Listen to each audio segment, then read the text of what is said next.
Most people choose between Disney and Universal based on rides, but that's actually not the biggest difference between them. And if you plan your vacation based only on rides, you might build the wrong trip for your family.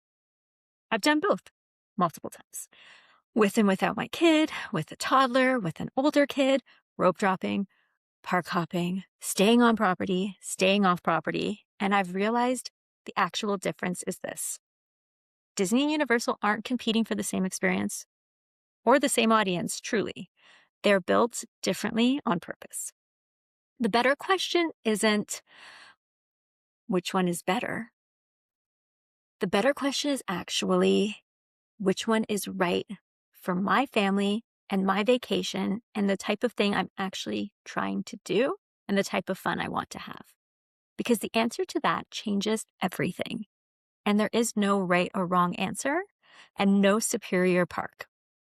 So let's get into it. Price and add-ons. Section 1. Let's start with cost, because that's usually the first filter most families use to decide where they're going. And the reality is Disney and Universal structure their pricing completely differently. Disney tends to have a wider range of hotel tiers, from value to deluxe, and the overall ecosystem is designed to keep you inside it. Transportation, dining, entertainment, everything feeds back into the Disney bubble. Universal often feels more modular.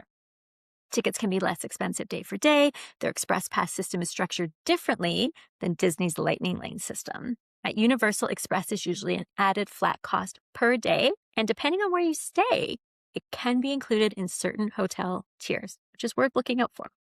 At Disney, Lightning Lane is more a la carte and tiered. You're making individual ride decisions throughout the day. Neither system is better, but they require different levels of planning and different budget strategies. The bigger point is this: if you want an all-inclusive, fully themed ecosystem, Disney leans into that. If you want flexibility and fewer moving parts, Universal often feels simpler. Section 2, the ride mix and the height requirements. One of the biggest practical differences, especially with kids, is the ride mix. Universal skews more thrill heavy. That is their thing. They are more coasters, more simulators, and generally higher height requirements across major attractions. Disney has thrill rides, absolutely, but the overall ride portfolio includes more all-age attractions, dark rides, and lower height requirements. This becomes very real if your child is between 40 and 48 inches tall. At Universal, that range can limit access to some of the headline rides. At Disney, that same height requirement opens the entire park, almost all of it within that. It's not about intensity, it's about distribution.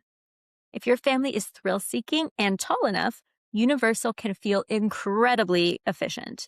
If you're traveling with a mixed group, Disney often has more everyone can ride this options. And that's something you really have to keep in mind depending on who's traveling with you. Part 3, transportation and proximity. The way you move through your vacation changes how tired you feel.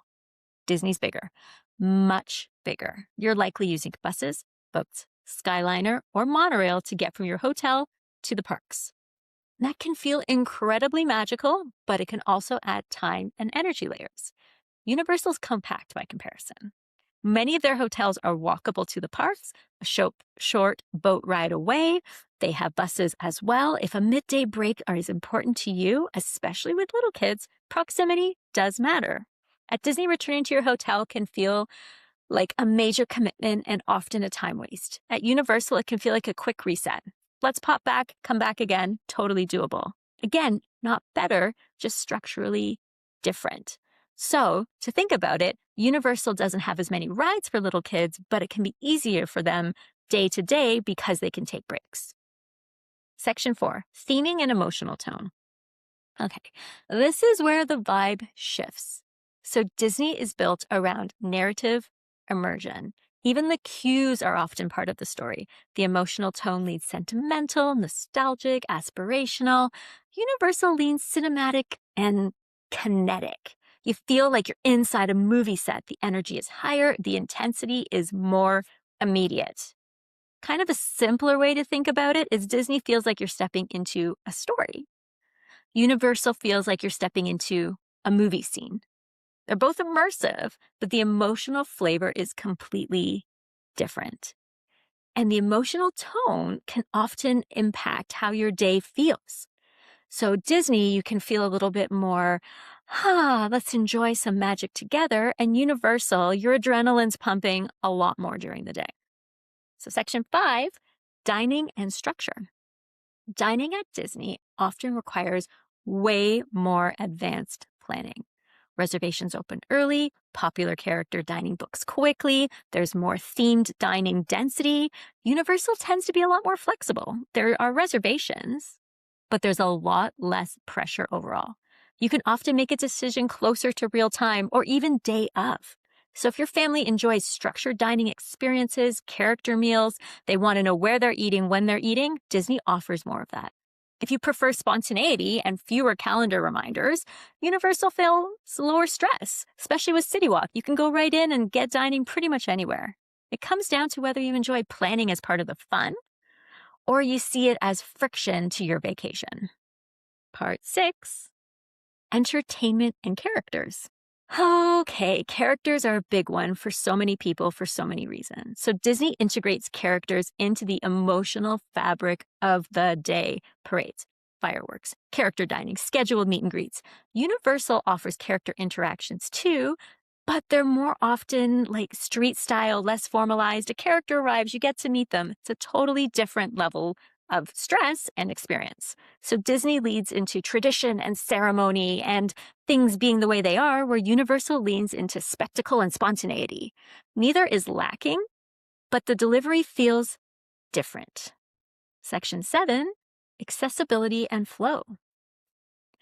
Both parks have accessibility systems in place. They have rider switch programs, they have queue accommodations, they have sensory considerations, but their physical layouts are incredibly different. Disney's scale can mean longer transit times, but more distributed crowds because there's more space. Universal's compact footprint can mean quicker transitions, but denser clusters. So something to keep in mind. Queue designs also play a role. Some Universal attractions rely more heavily on screens and simulators, and they can impact guests with motion sensitivity. There's less of that at Disney. There's all small things, but they add up. They also have accessibility passes that work completely different, with DAS requiring a phone call with cast members and Universal allowing you to get pre-approved and then do everything through the app. Totally different. So here's the conclusion. Two things can be true. Disney can feel immersive and emotionally layered. Universal can feel efficient and adrenaline-driven.